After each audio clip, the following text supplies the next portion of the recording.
mga kabubong, nandito tayo ngayon sa ating stone-coated project na kung saan i-update ko kayo. Pero bago yan, please don't forget to like and subscribe because it's time to resurrect.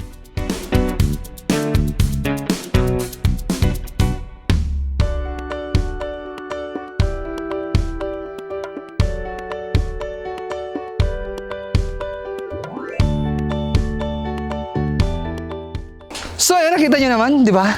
Nasa 65% ng ating accomplishment ng ating stone-coated.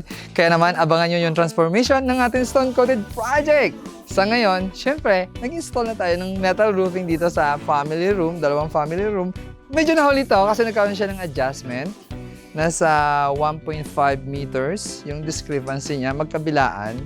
So, ginawa natin, syempre, nagpa-deliver tayo ng buo, di ba? Para hindi na tayo magdugtong, di ba?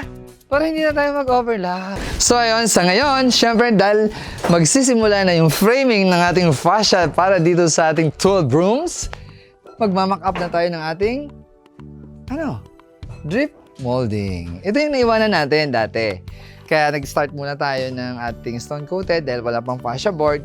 Pero ngayon, huwag na natin antayin, nailatag yung fascia board, maglatag na tayo ng ating drip molding kasi mahirap yan pag na-cover na natin to lahat na wala pa tayong drip molding.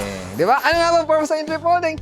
Siyempre, ang purpose niyan ay para sa backflow ng ating tubig. At higit sa lahat, hindi lulumutin yung ating mga fascia board. Kaya mapapansin nyo sa ibang mga project, may mga lumot yung fascia board. So, yung purpose nun. At hindi lang yun, siyempre, para hindi bahaya ng ibon ang ating stone coated. Yan!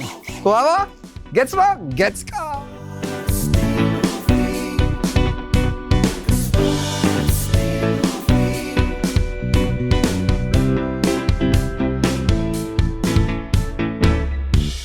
So ayan, dyan na nagtatapos yung video ito at maraming salamat sa inyong pagsama.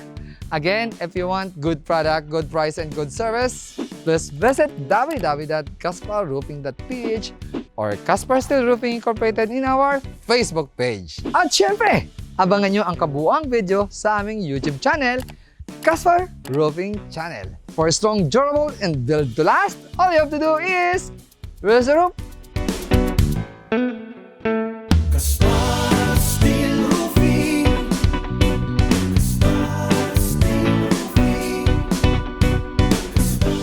Kailan matatapos daw? Mga 1 week na lang po.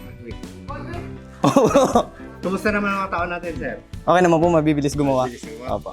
Kita nga natin. Okay. Good job, good job. Good job po. Kumusta naman ang trabaho natin? Ayos lang? Patapos na. Ayos, galing. Pero sir, ano masasabi mo? Always good. Always good. Alright. Rock and roll.